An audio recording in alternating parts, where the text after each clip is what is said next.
কোরআন হাদিস থেকে যতটুকুই তেলাওয়াত করলাম আশা রাখি একই সামনে রেখে কিছু কথা রাখবো। সাথে সাথে সকলের কাছে অনুরোধ, বিলকুল হাত জোর অনুরোধ, যতটুকু শুনবো যতক্ষণ শুনবো পরিপূর্ণ মনোযোগ দিয়ে শুনবো।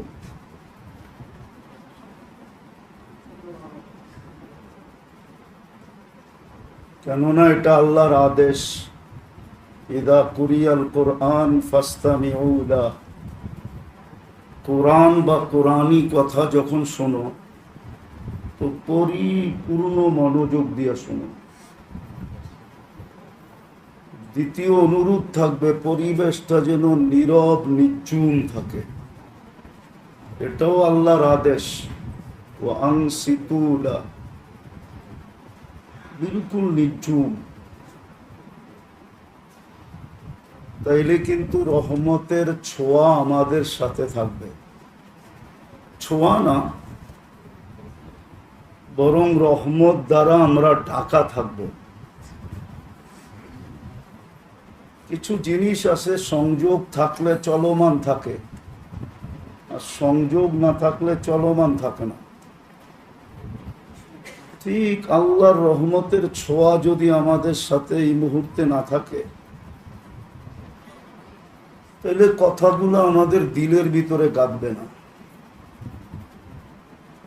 আর কথাগুলা যদি দিলের ভিতরে না গাঁথলো, তাহলে কিন্তু জীবনে পরিবর্তন আসবে না, রং আসবে না। রং যেমন জিনিস মানুষ ক্রয় করে, প্রত্যেকটা জিনিস মানুষ কিনে কোয়ালিটি দেখা, ফুলের দিকে আকর্ষিত হয় রং আর ঘ্রাণ দেখা। এরকম কারো না কারো দিকে মানুষ আকর্ষিত হয় কিছু না কিছু দেখা, ঠিক না? কথাগুলো যদি দিলে না গাঁথলো, তাহলে আমাদের ভিতরেও আকর্ষণের কিছু তৈরি হবে না, যেটা দ্বারা আমরা আকর্ষণের পাত্র হব। ইসলাহি মজলিস দুনিয়াবি কথা না, আল্লাহ আল্লাহর রসুলের কাছে আকর্ষণের পাত্র হবে। এটার জন্য আমাদের ভিতরে কিছু কোয়ালিটি লাগবে, কিছু জিনিস লাগবে, যেটার দ্বারা আকর্ষণের পাত্র হবে। নইলে রং ঢং দেখলে বেলাল রাদিয়াল্লাহু তাআলা আনহুর ভিতরে দুনিয়ার কোনো জিনিসই তো ছিল না, না রং ছিল না ঢং ছিল। ইথিওপিয়ার মানুষগুলা এখনো দেখলে হাসি লাগে। আমি অতিরঞ্জিত করতেছি না, আমি 6 বার গেছি ইথিওপিয়া। তো মাঝে মাঝে বেশিরভাগ মানুষ দেখলে হাসি আসে, মনে হয় ডাইসের ছোঁয়াই লাগায় নাই। নাক দেখো কেমন, পাও দেখো কেমন, ঠোঁট দেখো কেমন, রং দেখো কেমন। কিন্তু আল্লাহর কাছে আকর্ষণের পাত্র ছিলেন, ঠিক না? আল্লাহর রসুলের কাছে আকর্ষণের পাত্র ছিলেন। কেমন আকর্ষণের পাত্র ছিলেন এটা দুনিয়ার সামনে তুলে ধরার কোনো প্রয়োজন নাই। যে বেলাল রাদিয়াল্লাহু তাআলা আনহু আল্লাহর কাছে কেমন আকর্ষণের পাত্র ছিলেন, জমিনে চললে জান্নাতে পদধ্বনি হইত। এলে আল্লাহর রসুল কোত্থেকে এসে মেরাজের রাত্রে জিজ্ঞাসা করলেন, মা বালুকা, ও বেলাল তোমার অবস্থা কি? স্বামী তো খসখসা কদম, তোমার পায়ের আওয়াজ তো শুনলাম জান্নাতে, তাও আমার পিছে না, তাও আমার ডাইনে না, তাও আমার বামে না, বিলকুল আমার আগে আগে।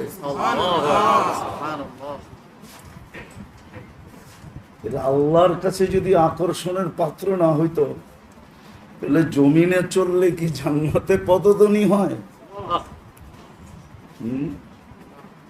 এরকম বেলাল রাদিয়াল্লাহু তাআলা আনহু একা না, ওনার সাথী সঙ্গী একজন ছিলেন, হারেস বিন নোমান, বেশি প্রসিদ্ধ সাহাবী না।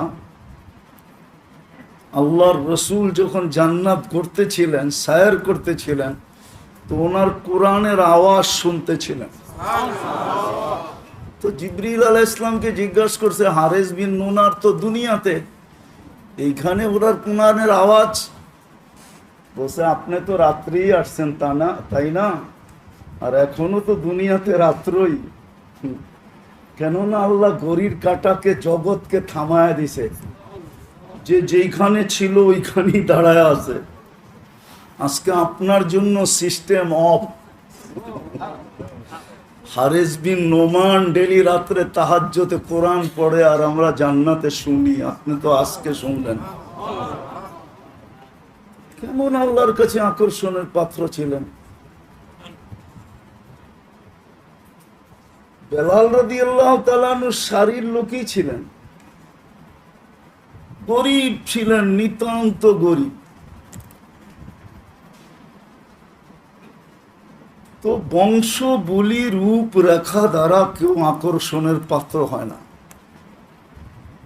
আকর্ষণের পাত্র তো হয় ভিতরের রঙের দ্বারা।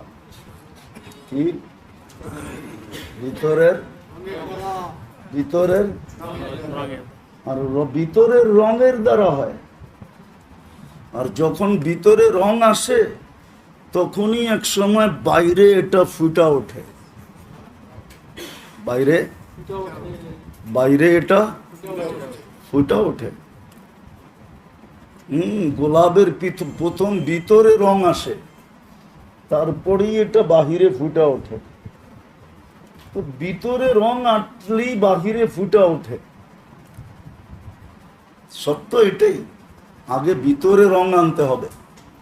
ভিতরে যখন রং আসবে, তখন বাহিরে ফুটা উঠবে। আল্লাহওয়ালাদের জিন্দেগি এটাই। হাফেজ হুজুরের জিন্দেগি বলতেছিল না, হযরত মৌলানা সাইদ মেসবাহ সাহেব বলতেছিলেন না, আমরাও হাফেজ হুজুরকে দেখছি। কামরাঙ্গীর চোর আসলে এখনো আমার হাসি লাগে, যে দেখলাম কি, হইলাম কি, হইল কি। আপনাদের এই জায়গাটা দেখলো হাসি লাগে। দেখলাম কি, ছোটবেলা, আর হইল কি। কেননা অনেক সময় তো এইখান দিয়ে পার হইতাম হাঁটতে হাঁটতে। নদী এত শুকাইতো যে নৌকা থাকতো না। বিডিআর 1 নম্বর গেট, ওইখান দিয়ে একটা বটগাছ ছিল, জানি না এখন আছে কিনা। নদীর পারে ইট বালু বিক্রি হতো। ওইখান দিয়ে পার হয়ে পাতাইলা কামরাঙ্গীর চর মেরা দিতাম, নুরিয়া মাদ্রাসা। হাফিজ হুজুর রহমতুল্লাহ আলাইহি বাস্তবিক ভিতরে ছিল রং, বাহিরে ওটা ফুটা উঠছে। রংটা কোথায় ছিল? আল্লাহওয়ালাদের রং ভিতরে হয়, তারপরেই ফুটা ওঠে। রাবেয়া বসরিও রহমতুল্লাহ আলাইহা, রাবেয়া বসরির বাড়ি আর বেলাল রাদিয়াল্লাহু তাআলা আনহুর বাড়ি 1 থেকে 1.5 ঘন্টার দূরত্ব। কিন্তু রাবেয়া বসরির নাম এখনো শুনলে মহিলারা চুমা দেয়। রাবেয়া বসরিও কৃত দাসী ছিল, ওর ভিতরটা রঙিন ছিল। আজকে আমাদের ভিতরে রং নাই, সব রং উপরে। সব রং কি? সব রং। যুবকের যৌবনের রং উপরে, ভিতরে নাই। ভিতরে যদি যুবকের রং থাকতো, তাহলে জমিনও যুবককে সেলুট দিত। সেলুট হাদিসে আছে, জমিন দিয়া হাঁটলে জমিন বলে, মাতা মাসিরু কাফি বাতনি, তুমি আমার পেটে কবে আসবে, তোমাকে আপ্যায়ন করব। জমিনও সেলুট দেয়। রাস্তাও অন্যের রাস্তা, অন্য রাস্তার উপরে গৌরব করে। দেশও অন্য দেশের উপরে গৌরব করে। মহাদেশও অন্য মহাদেশের উপরে গৌরব করে। কি আপনার কি বিশ্বাস হয় না? এশিয়া মহাদেশ সারা দুনিয়ার উপরে গৌরব করে। প্রথম তো গৌরব করে এশিয়া যে আমার কোলের ভিতরে হইল মক্কাতুল মুকাররমা। সৌদি আরব এশিয়ায় না, না ইউরোপে, না রাশিয়ায়, কোথায়? তো এশিয়া সর্বপ্রথম গৌরব করে আমার পেটের ভিতরে কি মক্কাতুল, দ্বিতীয় গৌরব করে আমার পেটের ভিতরে মুহাম্মাদুর রাসূলুল্লাহ। আপনার কি বিশ্বাস হয় না এশিয়া যে সারাদিন গৌরব করে? না বিশ্বাস হয় না? হ্যাঁ, বাকিদের কথা বাদই দিলাম। এশিয়া সারা মহাদেশের উপরে গৌরব করে যে আমার পেটে বাইতুল্লাহ,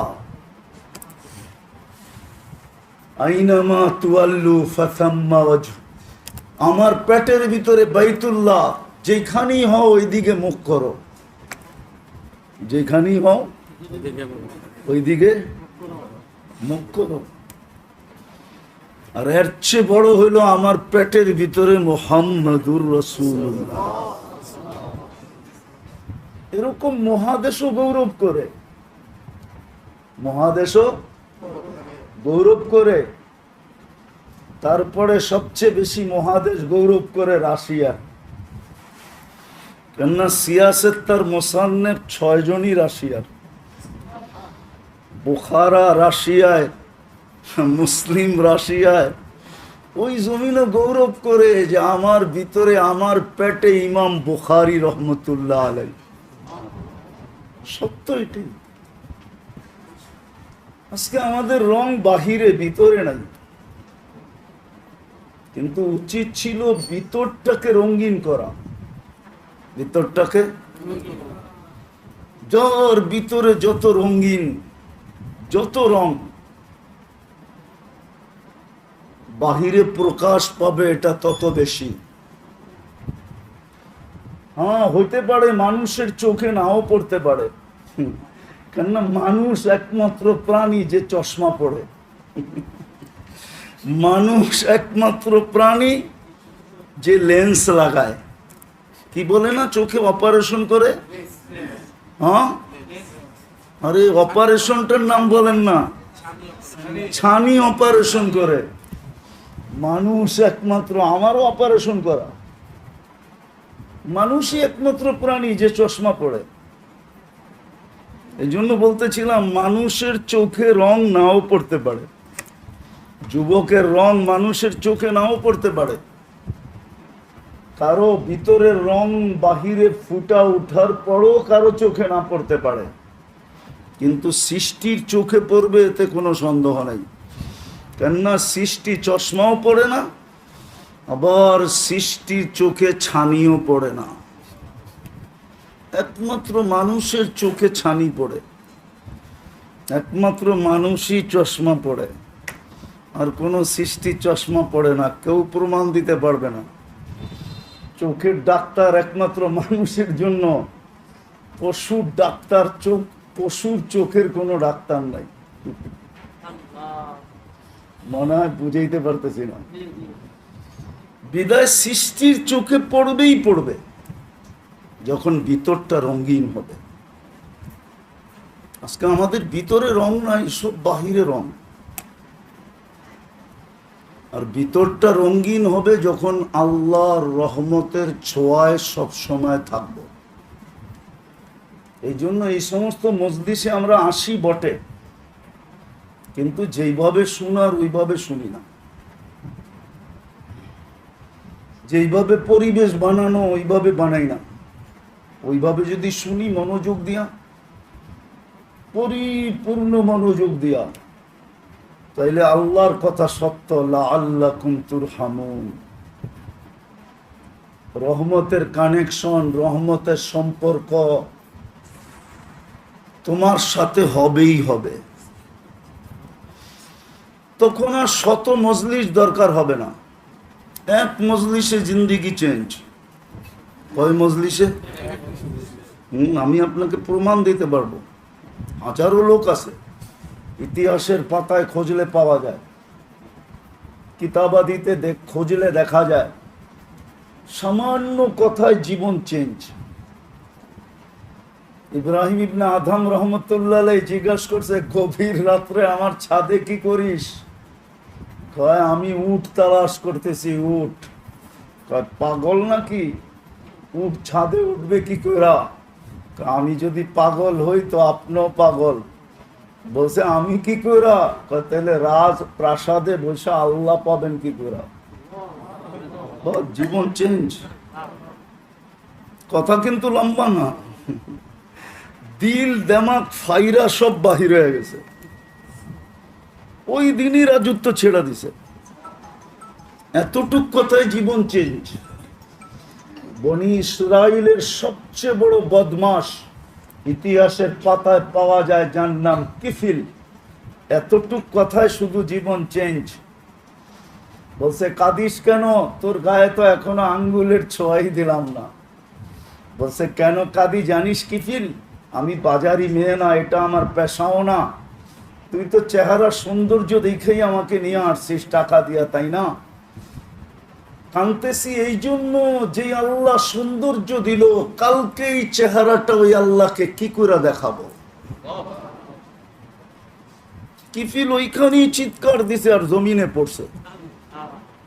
তোরা বলছে, বোন তোর গায়ে তো এখনো আঙ্গুলের ছোঁয়া দিলাম না, তাতেই তোর এই অবস্থা। তাহলে আমি কিফিলের কালকে কি হবে? টাকার থৈলি তোকে দিয়া দিলাম, আঙ্গুলের ছোঁয়া তোর গায়ে লাগাবো না, কিন্তু একটা অনুরোধ করব, যদি তুই রাখিস। বলছে, সেটা কি? বলে, হাত দুটা উঠায় চোখের পানি দিয়ে আল্লাহকে একটু বইলা দে না যে আমি তওবা করলাম, আমার তওবাটা যেন কবুল করে। ওই রাত্রেই কিফিলের মৃত্যু। ঘরের দরজায় লেখা উঠছে, কাদ গাফার আল্লাহু লিকিফলিন, আল্লাহ কিফিলকে মাফ করে দিয়েছেন।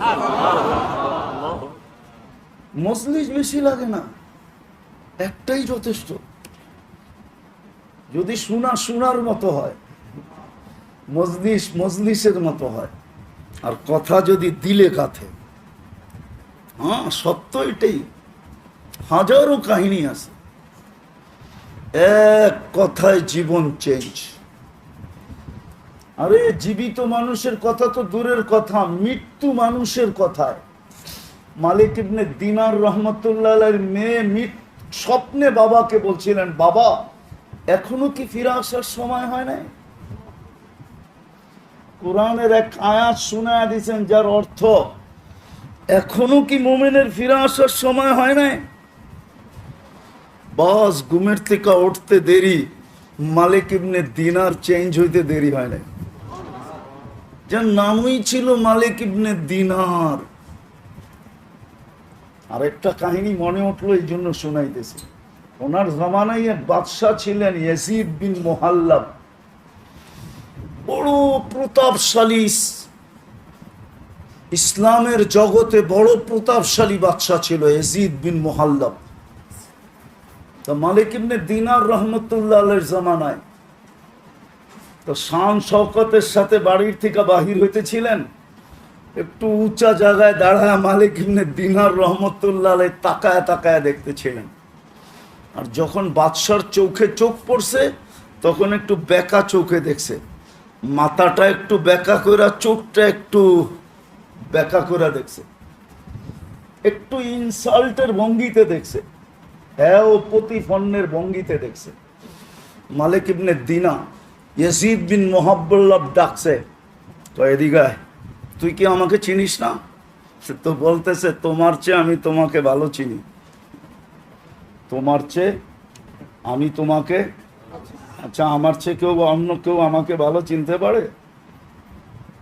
তো ইয়াজিদ বিন মুহাল্লাব বলে, এটা আবার কি বলতেছো তুমি, আমার চেয়ে আমাকে ভালো চিনো? সেটা আবার কি করা? তো মালিক ইবনে দিনার রহমতুল্লাহ আলাইহি বলতেছে, আমা কানা আউয়ালুকা নুতফা, তোর প্রথমটা কি একটা বীর্য ছিল না? তো মালিক ইয়াজিদ বিন মুহাল্লাব বলতেছিল, বালা।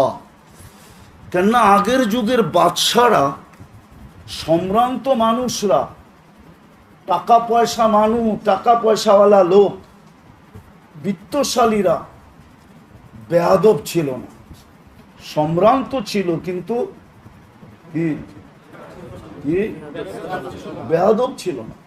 আরেকটা শব্দ বলতে পারি, মানুষ বেয়াদব কখন হয় জানেন? যখন তার ভিতরে অহংকার ঢোকে। অহংকার ঢুকলেই কি হয়? বেয়াদব হয়, এর আগে বেয়াদব হয় না। বেয়াদব হইতে হলে প্রথম লাগে অহংকার। যখন অহংকার ঢুকা যায় তখনই বেয়াদব হয়, আদব কায়দা বেড়ে যায়। আগের যুগের লোকেরা অহংকারী ছিল না, প্রতাপশালী ছিল, বেয়াদব ছিল না, অহংকারী ছিল না। তো ইয়াজিদ বিন মুহাল্লাবকে জিজ্ঞাসা করছে, আমা কানা আউয়ালুকা নুতফা, তোর প্রথমটা বীর্য ছিল না? বলছে বালা, অবশ্যই। বলছে আখিরুকা জিফা, তুমি মরা গেলে ফুলন্ত ফাটন্ত দুর্গন্ধময় একটা লাশে রূপান্তরিত হবে না? বলছে বালা, অবশ্যই। বলছে বাইনাহুমা তাহমিলু কাদিরা, এটার দুইয়ের মাঝখানে তুমি আর আমি একটা পেশাব পায়খানার টুকরি। আর কি পেটের ভিতরে কি? আরে বলেন না, পেশাব পায়খানার একটা টুকরি। টুকরি চিনেন? মনে হয় চিনেন না। এখন তার টুকরি সুকরি দিয়ে বাজার করে না। আগে বাজারে গেলে টুকরি আলারা ফিরতে থাকতো, ঘুরতে থাকতো। এখনো করে বাজারে যাই না তো, যুগদর যুগ, এই জন্য দেখি না আর কি। তো বলছে পেশাব পায়খানার টুকরি।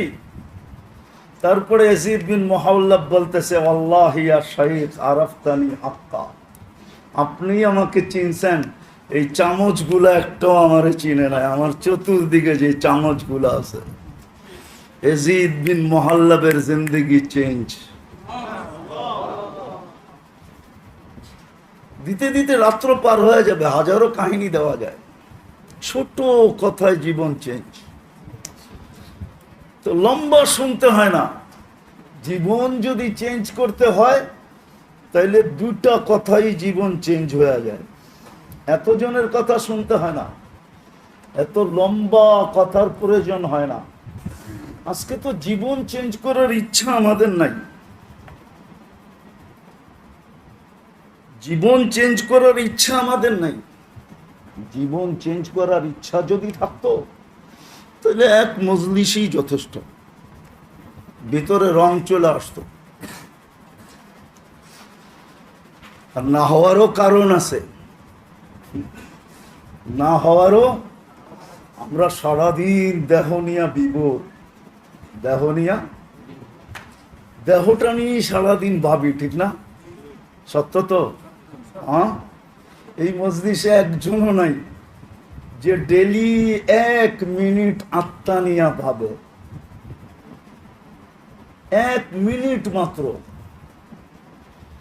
60 মিনিটে 1 ঘন্টা, 24/60 যতটুক হয়, 24/60 কত মিনিট? কত মিনিটের ভিতরে 1 মিনিট আমরা আত্মা নিয়ে ভাবি না। আমার ভিতরে যে একটা আত্মা আছে ওটা নিয়ে ভাবি না, ওটা নিয়ে কোনো গবেষণাগার নাই। অথচ দেহ নিয়ে গবেষণা আছে। প্রত্যেক দেশে দেহ নিয়ে গবেষণাগার আছে। স্বাস্থ্যের জন্য বিরাট বড় একটা সেক্টরই আছে, স্বাস্থ্য মন্ত্রণালয়। এটার কাজই মানুষের দেহ নিয়ে ভাবা, দেহের রোগ নিয়ে ভাবা। দেশের সিংহভাগ পয়সা এর পিছনে খরচ হয়, নাইলে ড্রাইভার 400 কোটি টাকার মালিক হয় কি করে? কত? কে? কি? তাইলে যার গাড়ি সে কয়শো কোটি টাকার মালিক। এটা আমার বোঝানোর ইচ্ছা না, আমার বোঝানোর জন্য বলতেছি, কথার আলোচ্য বিষয় না। দেহ নিয়ে তো গবেষণাগার আছে সারা দুনিয়ায়। যেটা দেহ নিয়ে গবেষণা করে ওটার নাম WHO, বিশ্ব স্বাস্থ্য সংস্থা। আজকেই আমি জুমায় বলতেছিলাম আর হাসতেছিলাম, আজকে প্রত্যেক মসজিদের খতিবের কাছে ফাউন্ডেশন থেকে চিঠি আসছে, করোনার ব্যাপারে সবাইকে সতর্ক করেন, সজাগ করেন, সবাইকে সচেতন করেন। কিন্তু আমি তো আজ পর্যন্ত ফাউন্ডেশন থেকে একটা চিঠি আসতে দেখলাম না। নাম ইসলামী ফাউন্ডেশন, ও চিঠি পাঠাইলো আজকে, তাও করোনা নিয়ে সতর্ক করার জন্য। আজ পর্যন্ত ফাউন্ডেশনকে দেখি নাই যে একটা চিঠি কোনোদিন ইস্যু করতে যে মানুষের আত্মা নিয়ে মানুষকে সতর্ক করেন। কেননা শারীরিক রোগে তো যার হলো সে আক্রান্ত হয়, শুধু তার পর্যন্ত সীমিত থাকে, কিন্তু আত্মায় যখন রোগ হয় না, এটা পর্যন্ত পুরা দুনিয়া পর্যন্ত ছড়ায়া থাকে। শুধু সে আক্রান্ত হয় না, পরিবার আক্রান্ত হয়, পরিবার হয় না মহল্লা হয়, শুধু মহল্লা হয় না এলাকা হয়, এলাকা হয় না পুরা দেশ হয়। যদি পুরা দেশ কেন পুরো দুনিয়া মানব জাতি আক্রান্ত হয় যখন আত্মায় রোগ হয়। আত্মায় যখন কারো লোভ, আত্মার রোগ, শরীরের রোগ না। লোভ কি কি কিসের রোগ? লোভ আত্মার রোগ, এটা শরীরের রোগ না। লোভেই তো পুরা নদী খায়া ফেলছে, ঠিক না? কি আমার তো ওই দিনও মনে আছে এই নদী কত বড়। বড়ই তো হইলাম ঢাকা শহরে, ডাঙ্গুটি খেললাম ঢাকা শহরে। ৭৬ থেকে পড়ি কামরাঙ্গি চরে পড়তাম, ৭৬ আমি ভর্তি হয়েছি কামরাঙ্গি চরে নুরিয়ায়। ওই থেকে তো এই নদী দেখতেছি কত বড়, কিন্তু লোভেই তো এই নদী খায়া ফেলছে, ঠিক না? লোভেই তো কতজনের বাড়ি চলে গেছে, ঠিক না? না চলে যায় না? লোভেই তো কত মানুষ ফকির হয়ে গেল, ঠিক না? লোভ যার, যে ফকির হয়েছে সে না, আরেকজন লোভী হয়ে গেছে। কাহিনী মনে পড়ছে, বনি ইসরাইলের ভিতরে এক বুড়ি ছিল, বুড়ি। তো রাজার প্রাসাদের কাছেই বুড়ির ঝুপড়ি ছিল। তো মন্ত্রীরা পরামর্শ দিছে, রাজা মহাদয়, আপনার বাড়ির পাশে যদি বুড়ির ঝুপড়ি থাকে এটা কি শোভা পায়? তো বলছে কি করবো, দেওয়ালটা একটু বাড়ায় নিলেই তো বাড়ির সৌন্দর্যটাও বাড়ে, ঝুপড়িটাও থাকে না। তো রাজার বুঝে আসছে। তো বুড়ি যতদিন ছিল ততদিন তো নিতে পারে না। বুড়ি একদিন জানি কই চলে গেছে বেড়াইতে, আয়সা দেখতেছে ঝুপড়ি সুপড়ি কিছুই নেই, রাজার বাড়ির দেওয়াল লম্বা হয়ে গেছে। তো বুড়ি বাইরে দাঁড়ায় বলতেছে, আল্লাহ, আমি না ছিলাম না, তুই ছিলি কই? আমি না ছিলাম না, তুমি ছিলে কোথায়? এরকম হায়াতুস সাহাবায়ও এক কাহিনী আছে। মহিলা সাহাবী বাড়ির থেকে চলে গেছেন, আয়সা দেখতেছে চাক্কি নাই, চাক্কি চুরি হয়ে গেছে। চাক্কি, চাক্কি চিনেন? আটা পিসার চাক্কি। আর ছাগলও নাই। তো জায়নামাজ বিছায়া নামাজ পড়ে বলতেছে, আমি তো ছিলাম না, আপনি কোথায় ছিলেন? দোয়া তো পড়তে পড়তেই গেছিলাম, খলিফাতুনা ফিল আহলি ওয়াল মাল রফিকুনা ফিস সফর ওয়াল খলিফাতু ফিল আহলি ওয়াল মাল। আপনাকেই তো বাড়িতে রেখা গেলাম, চাক্কি কই আর বকরি কই? আপনি কই ছিলেন? তো সাথে সাথে নতুন চাক্কি পাঠায়া দিছে, বকরি একটার জায়গায় দুটা পাঠায়া দিছে। আর ওই বনি ইসরাইলের বুড়ি যখন হাত উঠায় বসে, আপনি কই ছিলেন? আমি না ছিলাম না। বাস বলতে দেরি, তুফান আসতে দেরি হয়। বাদশাও গোল, চড্ডি বড্ডিও গোল। যেমন একটু আগে সাইদ ভাই বললেন না যে আমিও জেলখানায় গেছি। হ্যাঁ, আসলে ওই চোখের পানিতেই সব উড়ে গেছে। চোখের পানিতেই সব কি হয়ে গেছে? আরেকটা আছে, ওটার সময় আমার কাছে নাই। এই মাটির একটা বৈশিষ্ট্য আছে, বাংলাদেশের মাটির নিচে একটা আধ্যাত্মিক শক্তি লুকানো আছে। ওটা গভীরভাবে কেউ ইতিহাস না পড়লে জানবে না। এই মাটির নিচে একটা গভীরভাবে এক আধ্যাত্মিক শক্তি লুকানো আছে। এই মাটি নিয়ে যে খেলবে, একদিন না একদিন মাটি তাকে কিক মারবেই মারবে। হয়তো কাউকে বোল্ড আউট করবে, নাইলে কাউকে রান আউট করবে, আর না হইলে কাউকে ছক্কা মাইরা একবারে বাউন্ডারির বাইরে করবে। এটা হলো এই মাটির আধ্যাত্মিক শক্তি। আপনারা জানেন না, আসতেছেন তো জানেন না, এই মাটির একটা আধ্যাত্মিক শক্তি আছে। আমরা ইতিহাসে কাঁচা তো এই জন্য জানি না, এই মাটির একটা আধ্যাত্মিক শক্তি আছে। বলার সময় হবে না, এত লম্বা বলা যাবে না। আবার কখনো আসলে কোনো মজলিসে হইলে বলা দিব না, কিন্তু এটা মাইনা নেন এই মাটির আধ্যাত্মিক শক্তি। কেননা হিজরতের সনের কাছাকাছি হলো বাংলা সন, 10-11 বৎসরের ডিফারেন্স। এই 1400 বৎসরের বাংলা ইতিহাস যে পড়বে সে জানবে যে এই মাটির নিচে একটা আধ্যাত্মিক শক্তি আছে। এই জন্য মির্জাফরও মির্জাফরি করে বেশি দিন থাকতে পারে না। মির্জাফরও মির্জাফরি করে বেশি দিন পারছে নাকি? এটা হলো এই মাটির ভিতরের আধ্যাত্মিক শক্তি। শুধু এতটুকু আপনাদেরকে বলি, আমি ইসলামের প্রথম যে কোরবানি, ইসলামের প্রথম কোরবানির একটা বিন্দু এই মাটির নিচে এখনো লুকায়িত আছে। আল্লাহর রসুল হিজরত করেন নাই, 4 সাহাবী বাংলাদেশে চলে আসছিলেন। আবু ওয়াক্কাস, ওহাব ইবনে মালিক, কাসিম ইবনে হুযাইফা, উরওয়া ইবনে সাসা, 2 জন এখান থেকে চীনে গেছেন। আবু ওয়াক্কাস, ওহাব ইবনে মালিক রাদিয়াল্লাহু তাআলা আনহুমা, 2 জনের কবর চীনে আছে। আর ইতিহাস বলে 2 জনের কবর এই মাটির নিচে আছে। এটা হলো ওই আধ্যাত্মিক শক্তি যেটা ইসলামের প্রথম কোরবানির বিন্দু এই বাংলার মাটির নিচে দাফন হয়েছে। এই জন্য এই মাটি নিয়ে কাউকে বেশি দিন মাটি খেলতে দেয় না। বেশি দিন খেলতে চাইলেই মাটি তাকে কিক মারে, মাটি তাকে।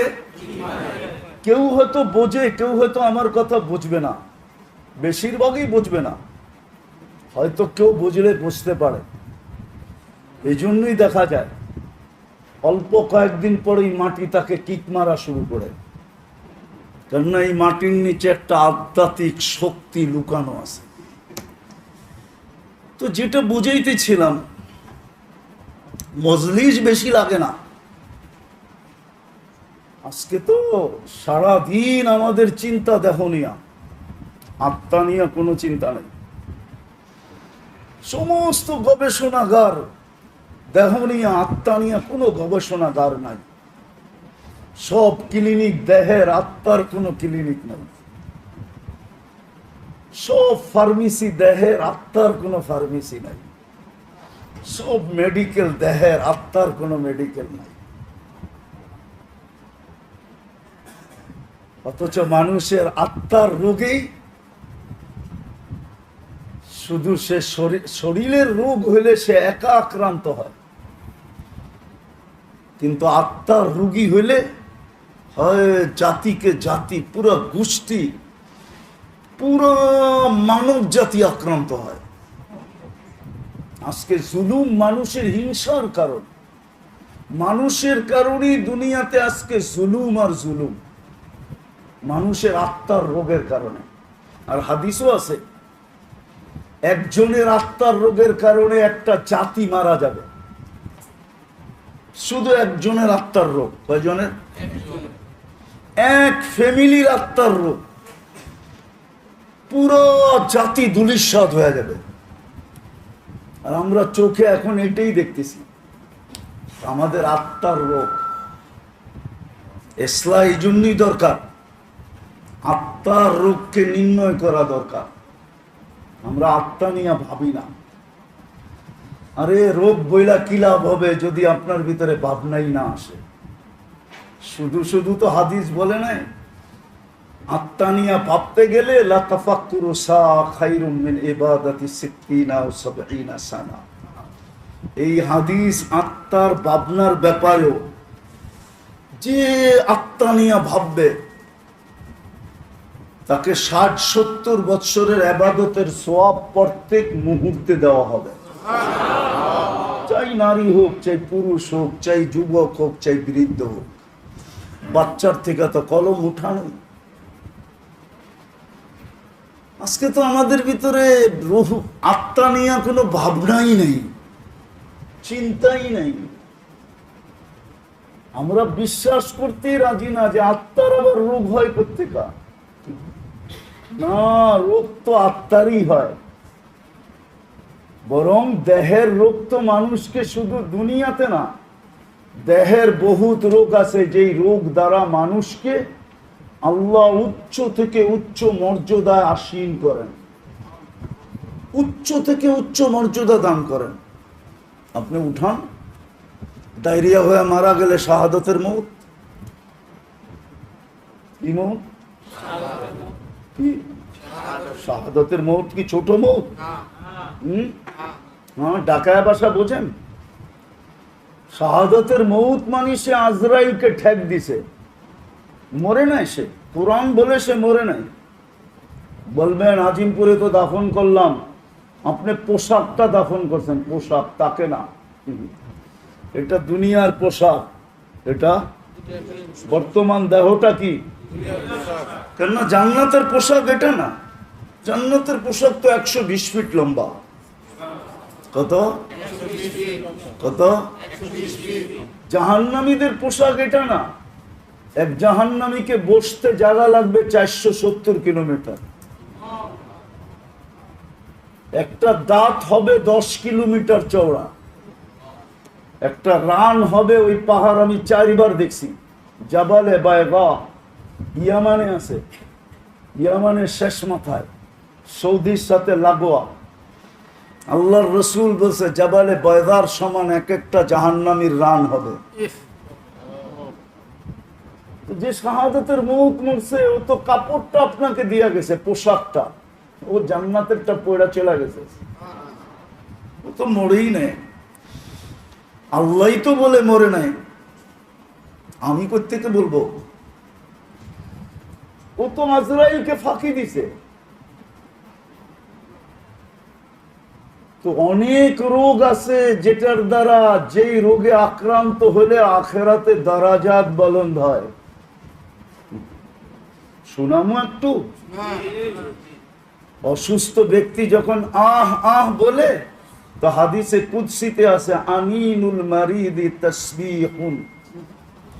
অসুস্থ ব্যক্তি যখন আহ আহ বলে, তো সুবহানাল্লাহ পড়ার সওয়াব লেখা হইতে থাকে। সিয়াহাতুহু তাহলিলুন। যখন অসহ্য হয়ে চিৎকার দেয়, তো লা ইলাহা ইল্লাল্লাহ পড়ার সওয়াব লেখা হইতে থাকে। কোনটার ওয়েট কতটুকু বলার সময় নাই আমার কাছে। সুবহানাল্লাহর ওজন কতটুকু, আল্লাহ ইলাহার ওজন কতটুকু। তাকাল্লুবুহু আন যামবিন ইলা যামবিন। যখন বিছনায় পড়ে এপাশ ওপাশ করতে থাকে অসুস্থতার কারণে, কাআন্নাহু ইয়াকতুলুল আদু, সেজন্য যুদ্ধের ময়দানে শত্রুর বিরুদ্ধে মোকাবেলা করতেছে, ওই সওয়াব তার আমলনামায় লেখা হয়। সংক্ষেপ করতেছি, কুল্লু আমালিন কানা ইয়ামালু ফিস সিহা ইউক্তাবু কুল্লু আমালিন কানা ইয়াহমালু ফিস সিহা। সুস্থ অবস্থায় যত আমল করত, সমস্ত আমল তার আমল নামায় ফেরেশতা লিখতে থাকে। যদি সুস্থ হয়ে যায় আল্লাহ সুস্থতা দেন তো কায়াউমিন ওয়ালাদাতহু উম্মু, মা যেরকম জন্ম দিল নিষ্পাপ, এরকম নিষ্পাপ সুস্থ হয়ে দাঁড়ায় যায়। আর যদি দুনিয়ার থেকে চলেই গেল, তা আল্লাহ বলে তোকে নিষ্পাপ বানায়া আমি দুনিয়ার থেকে উঠায় নি। শারীরিক রোগ তো মানুষকে এতটুকু উপকার করে, কিন্তু আত্মার রোগ না। আত্মার রোগ মানুষকে ডুবায় দেয়, দুনিয়া তো ডুবায় দেয়, আখেরাত তো ডুবায় দেয়। দুনিয়াও তার দ্বারা হাজারো মানুষ অতিষ্ঠ হয়, লক্ষ কোটি মানুষ অতিষ্ঠ হয়। আমার সমাজে যা কিছু দেখতেছেন, চুরি ডাকাতি, রাহজানি ছিনতাই, মাদক সাধক, দুর্নীতি সুরনীতি, জুলুম জবর, যা কিছু দেখতেছেন আমার সমাজে, সব আত্মার রোগের কারণে, শরীরের রোগের কারণে না, সব আত্মার রোগী। হ্যাঁ, এই জন্যই তো আল্লাহর রাসূল বলছেন একদিন আসবে হাওয়া ফিহি কাইদুল ইলমি, আমার উম্মত বিদ্বান হবে কিন্তু বিদ্যার আলোকে চলবে না, ও বিদ্যাকে স্বার্থ সিদ্ধির জন্য ব্যবহার করবে। তখন কি হবে? আল্লাহর রাসূল বলেছে কুবিলাতির রাশা, তখন ঘুষ রীতিতে নীতিতে রূপান্তরিত হবে। যদিও গ্রাজুয়েটে পাস হবে না, অ্যাসেম্বলিতে পাস হবে না ঘুষ, কিন্তু পাস হইলে যতটুকু না হইতো এর চেয়ে বেশি ঘুষের ব্যাপকতা হবে। ঘুষ নাই কোন সেক্টরে, নাই কোথায়? ঘুষ ছাড়া কিছু আছে? হ্যাঁ, আত্মার রোগ। বলছে তারপরে কি হবে? বলছে উমিতাতিস সালাহ, তারপরে তোমরা বেয়াদব হয়ে যাবে। আমি তো বলি বেয়াদব, এই হাদিসের তর্জমা করতেছি আমি বেয়াদব। আল্লাহ ডাকলো তারপরও আসলো না, ওর চেয়ে বড় বেয়াদবকে? মালিক ডাকলো আসলো না, তাইলে কি ও আদবালা নাকি? কি ও তো হলো বিশ্ব বেয়াদব। সৃষ্টির ভিতরে সবচেয়ে বড় বেয়াদব উমিতাতিস সালাহ, যখন নামাজ ছেড়া দেয়। আত্মার রোগী সবকিছু হয়, শরীরের রোগ মানুষকে বেশি ক্ষতি করে না, এটা বেশি দূর পর্যন্ত গড়ায় না। যদিও বলে করোনা সবার বাতের ভিতরে ছড়ায়া যাবে, হতে পারে, কিন্তু আমি এটা বিশ্বাস করি না। যদি হইতো এরকমই, তাহলে সারা দুনিয়ায় 2020-এ বাংলাদেশে বলছিল সবচেয়ে বেশি বিপর্যয় হবে বাংলাদেশে। কোথায়? ঠিক না? সবচেয়ে বেশি কম বিপর্যয় হয়েছে বাংলাদেশে, ঠিক না? ঠিক না? হ্যাঁ, দুনিয়ার সার্ভে যে সবচেয়ে বেশি মাস্ক বিক্রি হয়েছে কম বাংলাদেশে। কেননা একটা দিয়ে তো 3 বছর চালাইছে, যদিও ওয়ান টাইম। একটা দিয়ে কয় বছর? কি কয় বছর? হ্যাঁ, মাঝে মাঝে মাস্কও ওর কাছে পানা চাইতো। আর কত? আমি তো ওয়ান টাইমের, তুই তো 3 বছর কাটায় দিলি, এইবার ফালা। ও বলে আবার যদি ঘুরে আসে তাহলে আবার ব্যবহার করবো তোকে। এরকম বাঙালি, ঠিক না? 1 নম্বরে WHO তে বাংলাদেশের নাম। যান আপনি নেটে যে সার্চ দেন, করোনা প্রতিরোধ করার ভিতরে কোন দেশ 1 নম্বরে, প্রথম নামটা পাবেন বাংলাদেশ। আল্লাহ এই দেশে বিপর্যয় দেয় নাই, এটারও একটা কারণ আছে। আপনারা মানবেন কি মানবেন না জানি না, আমি দুনিয়া খুইয়া কারণ বাহির করছি। আল্লাহ আমাকে দুনিয়া অনেক দেখাইছে, এত দুনিয়া দেখাইছে যে আমি আল্লাহ শুকরিয়া আদায় করা শেষ করতে পারবো না। আল্লাহ আমাকে এত দুনিয়া দেখাইছে, এত মাকামাত দেখাইছে, কোরআনে যত মাকামাত আছে আল্লাহ আমাকে দেখাইছে, যত নবীদের চিহ্নিত কবর আছে আল্লাহ আমাকে দেখাইছে। ১৬ লক্ষ সাহাবাদের ভিতর থেকে ২-১ বা ৪,০০০ বাদ হইতে পারে, বাকি সব আমাকে দেখাইছে। বড় বড় আল্লাহওয়ালাদের মাকাম দেখছি, আমি জায়গা দেখছি, আল্লাহ আমাকে দেখাইছে। বিদায় আমি ঘুরা বলতেছি বাংলাদেশ বিপর্যয় হয় না, কারণ আছে। কেননা বাংলাদেশের মতো ৪০,০০০ হেফজোখানা দুনিয়ার এত ছোট দেশে কোথাও নাই। আর হেফজোখানার নিয়ম হইল ওরা সকাল সুবে সাদেক হওয়ার ১ ঘন্টা আগে ওঠে, আর ওরা উঠাই সর্বপ্রথম লাশ সবুজের পরিধিটাকে আধ্যাত্মিক চাদর দিয়া ঢাইকা দেয়, আধ্যাত্মিক সুরক্ষার চাদর দিয়া এই লাল সবুজের পরিধিটাকে প্যাক করে দেয়। তারপরে ওরা আল্লাহর কালাম পড়তে বসে, যার কারণে এই দেশে কোনো বিপর্যয় হয় নাই। আর আমার বিশ্বাস যতদিন পর্যন্ত এই হেফজোখানাগুলা দাঁড়ায় থাকবে, টিকা থাকবে, চলমান থাকবে, এই জমিনে কোনোদিন বিপর্যয় হবে না। এই জমিনের মতো মসজিদ কোনো জমিনে নাই, এত ঘন ঘন, এত কদমে কদমে। এই জমিনের মতো এরকম দাড়ি টুপি দুনিয়ার কোথাও নাই, এই জমিনের মতো আলেম ওলামার দুনিয়ার কোথাও নাই, এই জমিনের মতো পর্দা নিশিন দুনিয়ার কোথাও, হ্যাঁ, এই জমিনের মতো পাগল। আপনি করেই বলতেছি, আবার রাগ হয়ে যায় না, 11:15 বাজতে চলছে, এরকম পাগল হয়ে বয়ে রয়েছে এরকম মানুষ দুনিয়ার কোনো দেশে নেই। এই জন্যই পাগল বললাম। রাগ হয়ে গেলেন? আল্লাহ আল্লাহর রসুলের পাগল এরকম দুনিয়ার কোনো দেশে নেই। আমি গুইরা বলতেছি, গুইরা 7 মহাদেশ আমার দেখা শেষ, আলহামদুলিল্লাহ। বছরে 2-4 বার আসে, এরকম অহংকার করে বলতেছি না যে আমি 2 বেলার খানা 2 মহাদেশে খাই, আবার কখনো 3 বেলাই 3 মহাদেশে খাই। সকালে নাস্তা 1 মহাদেশে, তো দুপুরে আরেক মহাদেশে, রাত্রে যায় দেখা যায় আরেক মহাদেশে। এই জন্য আমি আমার দেশ নিয়ে খুব গৌরব করি। এই জন্য আমি আমার দেশ খুব বলি, আমার দেশের মতো দেশ নাই দুনিয়াতে। মক্কা মদিনা ভিন্ন জিনিস, ওটা নিয়ে তুলনা চলে না। বাইতুল মুকাদ্দাস নিয়ে তুলনা চলে না, ওটাকে সাবজেক্টের ভিতরেই আনা যায় না। এছাড়া সারা দুনিয়ার চেয়ে আমার দেশের কোনো বিকল্প নেই। এই জন্য এই দেশটা বিপর্যয়ের থেকে বেঁচে আছে। যা কথা গুছায় নিয়ে আসি, আসেন, দেহ নিয়ে আর কত ভাববেন, আত্মা নিয়ে ভাবি, আত্মার রোগ নিয়ে ভাবি। আমি দুটাই বলবো, যে দুটার কারণেই আত্মার ভিতরে সবচেয়ে বেশি সমস্ত রোগের উৎস হলো আত্মার 2 রোগ থেকে। কয় রোগ থেকে?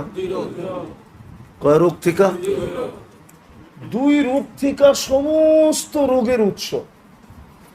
যেমন ডায়াবেটিস হইলে ডাক্তার বলে আর কোনো রোগের আপনার দরকার হবে না, যদি কন্ট্রোল না থাকলো তাহলে সব রোগ আপনার ভিতরে হবে, কেননা এটা উম্মুল আমরাজ, সমস্ত রোগের মা। মাদার কি ইংলিশে জানি কি বলে, সমস্ত রোগের মা ইংলিশ কি? হ্যাঁ, সমস্ত রোগের মা। ঠিক আধ্যাত্মিক সমস্ত রোগের মা হইল 2টা। কয়টা? কয়টা? এই জন্য আল্লাহ রসুল বড় চিৎকার দিয়া বলছেন, আখাফু মা খাফু আলাইকুম, আমি ভয় পাইতেছি, কান খুলা শোনো, আমি ভয় পাইতেছি তোমাদেরকে নিয়া।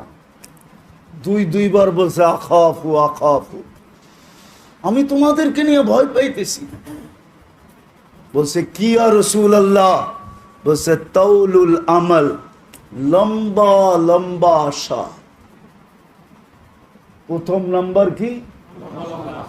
লম্বা লম্বা লম্বা লম্বা কার মনে নাই? রাসূলুল্লাহ লম্বা আশা হইলে কি হবে? তো বলছে তাউলুল আমাল ইউনসাল আখিরা, লম্বা আশা মানুষকে আখিরাত ভুলায়া দেয়। আর যে আখিরাত ভুলা গেল সে যা খুশি তা করতে পারবে, তার দ্বারা সবকিছু হওয়া সম্ভব। চুরি হওয়া সম্ভব, ডাকাতি হওয়া সম্ভব, ছিনতাই হওয়া সম্ভব, ইয়াবাহা বেচা সম্ভব, ইয়াবাহা নেওয়া সম্ভব, জুলুম করা সম্ভব, ছিনানো সম্ভব, এভরিথিং সম্ভব যে আখেরাত ভুলা গেল।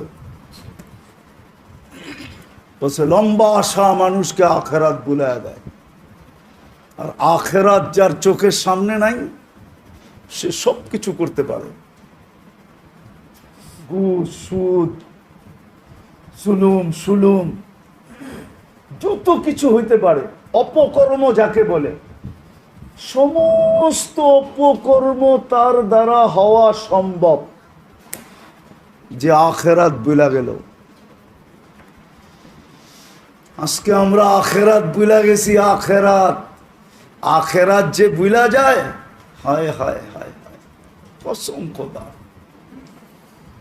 আখেরাত যার স্মরণ থাকে, কসম খোদার, ও তো পাও উঠাইতে পারে না। উঠাইতে গেলেও চিন্তা করে আখেরাত বনবে না বিগাড়বে, আখেরাত ঠিক হবে না বরবাদ হয়ে যাবে। ও তো পিঁপড়া পর্যন্ত মারতে পারে না, পিপিলিকা পর্যন্ত ওর হাতের আঙ্গুলের দ্বারা অহেতুক পদদলিত হইতে পারে না। কেননা পিঁপড়া আল্লাহর সৃষ্টি। কার সৃষ্টি? কার সৃষ্টি? কি সৃষ্টি করছে? মানুষ মারবে? এখন তো পিঁপড়া মারা কঠিন। কাউকে 5,000 টাকা দিয়া বলেন কুকুরটারে মার, ও হাসি দিয়া বলবে কুকুরটা কি করছে, ওরে মারমু। বলেন না একটা মানুষ মারতে, মেরা ফেলমু। ও তো কুকুর মারতে রাজি হবে না, ও মানুষ মারতে রাজি। নাইলে মুসলিম সমাজে মাদক, মুসলিম সমাজে মাদক, মুসলিম যুবক মাদকে আসক্ত, মুসলমান মাদক বেচে। ওলামা আমাকে বলো, এখানে যে ওলামা আছে এটা কি তাসাব্বুর করা যায়? কি তাসাব্বুরাতের ভিতরে পড়ে যে মুসলমান মাদক বেচবে? আরে মুসলমান বাদ দিলাম, উম্মতে মুহাম্মদী মাদক বেচবে। উম্মতে মুহাম্মদী আপনার গ্রেড কত আপনি তো জানেনই না। যেমন আল্লাহর উপরে কিচ্ছু নাই, আল্লাহই একক, ঠিক মুহাম্মদুর রাসূলুল্লাহর উপরে কেউ নাই। আছে নাকি?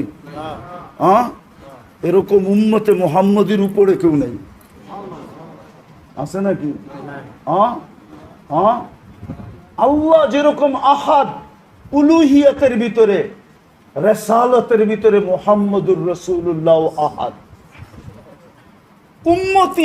উম্মতিয়াতের ভিতরে উম্মতে মুহাম্মদী ও আহাদ। কি? কুল হুয়াল্লাহ। উলুহিয়াতের ভিতরে আল্লাহ কি? আহাদ। রিসালাতের ভিতরে মুহাম্মদুর রাসূলুল্লাহ আহাদ। উম্মতিয়াতের ভিতরে উম্মতে মুহাম্মদী আহাদ। না মানেন না? না রাত্রে ফেসবুকে বিরুদ্ধে লেখা শুরু করবেন? আহাদ। ওই উম্মত মাদক বেচে। কি মাদক কি বাংলাদেশে মুসলমান বেচে না? হ্যাঁ, ওই উম্মত মাদক বেচে। ওই উম্মত বাড়ি জমিন ছিনায়। হায় হায় হায়।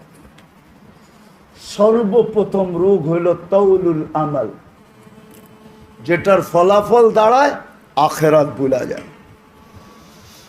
দ্বিতীয় রোগ হইল ইত্তেবাউল হাওয়া, মন চাহি জীবন। আমি সব জায়গায় চলে আসছি, মন চাহি জীবন। রব চাহি না, মন চাহি জীবন।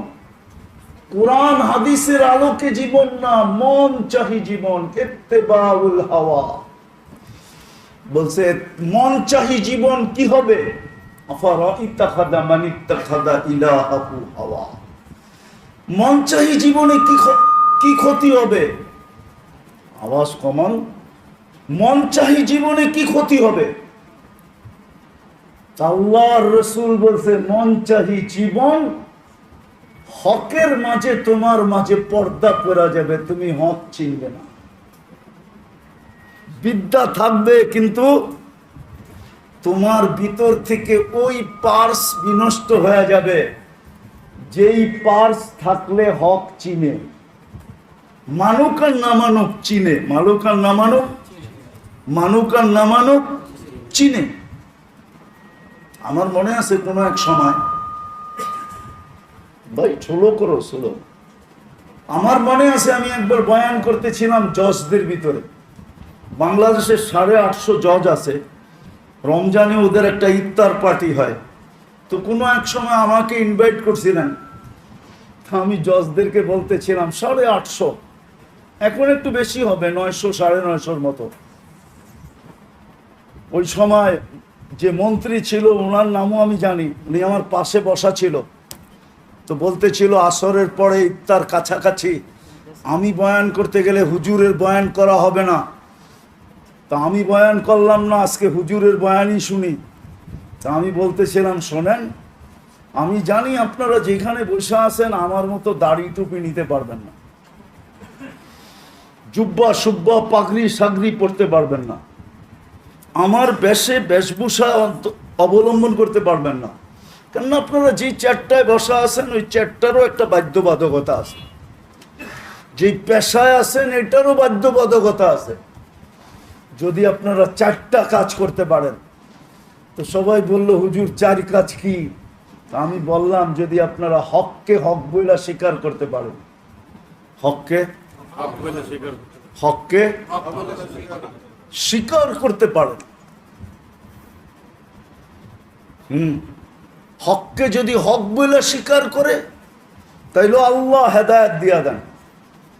এই জন্য আসিয়া যখন মুসা আলাইহিস সালামকে উঠায়া আইনা নিজের কোলে বসায়া ফেরাউনের কোলে দিতে চাইছিল, আর বলছিল আসা আইয়ান ফানা ও নাত্তাখিদাহু আলাদা, আমাদেরকে উপকার করবে। কেননা তুই তো আজ পর্যন্ত একটা বাচ্চা আমার কোলে দিতে পারস না, তুই তো পুরুষই না। যাও একটা আল্লাহ পাঠাইছে, চল, দুনিয়া তো জানে না এটা কার, আমাকে বইলেই ঘোষণা দিয়া দিমু। তো ফেরাউনের কোলে যখন দিতেছিল আর বলতেছিল আসা আইয়ান ফানা ও নাত্তাখিদাহু আলাদা, আমাদেরকে উপকার দিবে, আমরা সন্তান বানায় নিব। তো ফেরাউন জট কইরা বইলা ফেসে লাকি লাইসালি, তোর হইলে হইতে পারে উপকার, আমার হবে না। তা আল্লাহর রসুল বলছিল লাউ আকাররা লাহাদাহুল্লাহ, যদি ও ওই মুহূর্তে ইকরার করতো, স্বীকারোক্তি দিত, আল্লাহ ওকেও হেদায়েত দিত। আমি বললাম হককে হক বইলা স্বীকার করা, তো বলতেছে হুজুর এটা তো সহজ। হক দ্বিতীয় হইল হককে কখনো ক্রিটিসাইজ না করা। আমার সমাজে দেখেন টকশোতে, কয়েকদিন আগেই শুনতেছিলাম একজনে টকশোতে বলতেছে মাদ্রাসাগুলা বলে গরিব বানানের কারখানা। কি এত আস্তে নাউজুবিল্লাহ বললেন? আপনারও দেখা যায় ওর দলের, ঠিক না? মাদ্রাসাগুলো হলো গরিব বানানের কি কি কি, আবার ও বলে সুশীল কি। তবে আমি আবার ওটার একটু সুশীল বলে না, আমি ওটারে আবার একটু মোটিফাই করছি। কেননা আমরা ছোটবেলায় শুনছিলাম শীল কি, আমাদের দেশে একটা জাতি ছিল শীল কি, চিনেন শীল কি কি? যে চিনেন চিনেন, যে চিনেন না ওরে আর চিনান দরকার নাই। তো সুশীল, এটা সুশীল না, এটা হলো সুশীল। শিক্ষিতশীল। মাদ্রাসায় বলে গরিব বানানোর কারখানা। দেখেন না এক একজন হুজুর করে নিয়ে কিভাবে ব্যঙ্গ করে, অথচ নিজে বিরাট বিরাট শিক্ষিত। ওই যে মনচাহি জীবন, ইত্তেবাউল হাওয়া, মনচাহি জীবন মানুষকে তার মাঝে আর হকের মাঝে পর্দা ঢাইলা দেয়। শিক্ষা দীক্ষা সবকিছু থাকা সত্ত্বেও, যুক্তি তর্ক বোঝা সত্ত্বেও হককে মানে না। হক মানার ক্ষমতা তার ভিতর থেকে বিলুপ্ত হয়ে যায়। আর যার ভিতর থেকে হক মানার ক্ষমতা বিলুপ্ত হয়ে যায়, খোদার কসম ওকে দিয়া যা খুশি তা করানো যায়। ওকে দিয়া সূর্যের আলো তো করানো যায়, আবার রাতের অন্ধকারও করানো যায়। হ্যাঁ হ্যাঁ, সূর্যের আলো তো করানো যায়। আমি আপনাদেরকে আঙ্গুল দিয়ে দেখাইতেছি না, আপনাদের সামনে প্রস্ফুটিত। নাহলে মানুষ মানুষকে পাখির মতো গুলি করে মারে কি করে? ঠিক না? মানুষ মানুষকে গুলি করে মারে কি করে? মানুষ মানুষকে মারে, আবার স্বজাতিকে মারে, স্বদেশীকে মারে, আবার স্বভাষাভাষীকে মারে। ভাষা এক, দেশ এক, জাত এক, পাখির মতো গুলি করে মারে। বোঝা গেল হক ওর কাছে নাই, হক ওর কাছে নাই। কেননা ওর মন চাহি জীবন হয়ে গেছে। এই দুটা রোগের থেকে আমাদেরকে বাঁচা উচিত। দুটা রোগের থেকে যদি বাঁচতে পারলেন, একটা হলো লম্বা আশা, যেটা আল্লাহ রসুল ইঙ্গিত দিছে, ইদা আসবাহতা ফালা তানতাদিরিল মাসা, যেটা বাংলার জমিনে আল্লাহ সত্যায়িত করছে। 1 মিনিটের নাই ভরসা। যে লেখছে, সে গাইছে, স্টেজে তার উপরে সত্যায়িত হয়েছে। ফিরোজ শাহী লেখছে, গাইছে, আর গাজীপুরের স্টেজে এই গান গাইতে যেয়ে মারা গেছে। আল্লাহ বুঝেইছে তুমি আশা লম্বা করো না, আশা যত খাটো করা যায়। আসবাহতা ফালা তানতাদিরিল মাসা। হ্যাঁ, আপনাদের এলাকার নাম কি? ওয়ার্ডের নাম কি?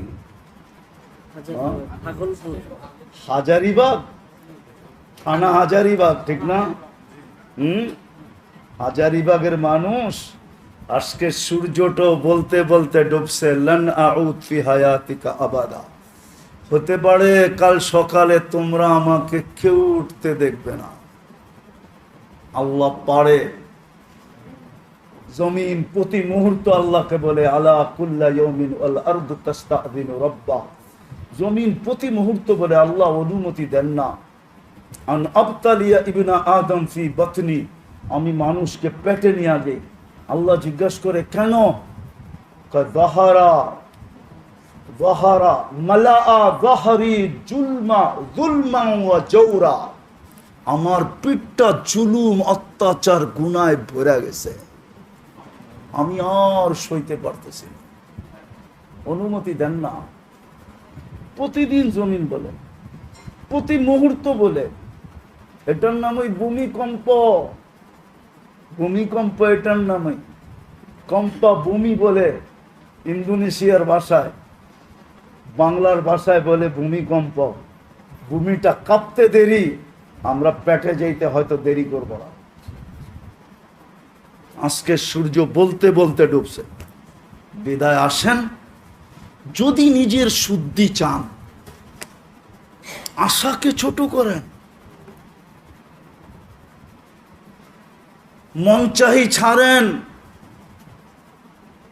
আল্লাহ চাহি ধরেন, রসুল চাহি ধরেন। আল্লাহ কি চায়, রসুল কি চায়, কোন মুহূর্ত আপনার কাছে কি চায় বলবেন। এটা শিখবো কোথায়? ওটার জন্য বাংলাদেশের মতো সহজ পরিবেশ দুনিয়ার কোনো দেশে নাই। আমার বয়ানে আছে, শুনতে পারবেন।